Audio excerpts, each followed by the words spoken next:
के यहाँ पर हम भारतीय को ये समझना होगा कि आखिर इससे कैसे निकला जाए, ना कि प्रतिपक्ष के लोगों के द्वारा जो हल्ला मचाए जा रहे हैं उस पर चल करके। तो आइए ऊर्जा का समाधान कैसे हो और किस प्रकार हम उपयोग कर सकते हैं।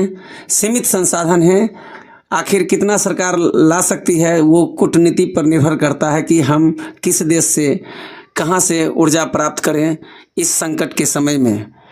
निश्चित तौर पर संसाधन सीमित हैं, खूब आ जाएगा गैस का। मान लीजिए थोड़ा सा भी गैस सिलेंडर की ही बात अगर की जाए, चूँकि अभी फ़िलहाल वही संकट नज़र आ रहा है हम लोग के सामने में, तो फिर अन्य विकल्प पर भी हम विचार कर सकते हैं।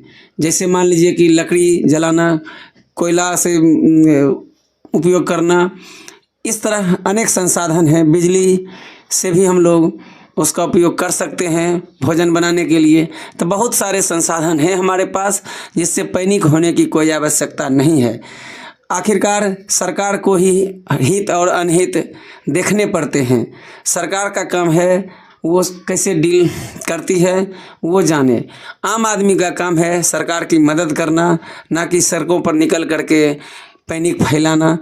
तो पैनिक ना होए, हमारे पास जो भी संसाधन हैं उनका उपयोग करेंगे और जितना ज़रूरी हो उतना ही अपेक्षित है सिलेंडर रखने का। यदि मान लीजिए हम 5 सिलेंडर रख लें तो हमारे पड़ोसियों का क्या होगा जिनके पास एक भी सिलेंडर मौजूद नहीं है, आखिर वो क्या करेंगे।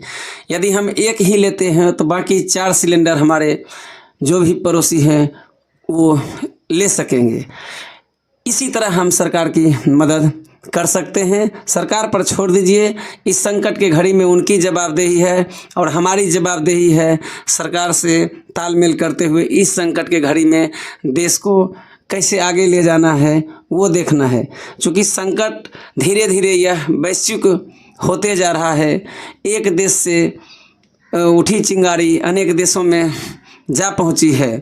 अब चाहे वह यूक्रेन का युद्ध ले लीजिए या फिर ईरान, इजराइल और अमेरिका और फिर मिडिल ईस्ट में टोटल फैल ही चुका है।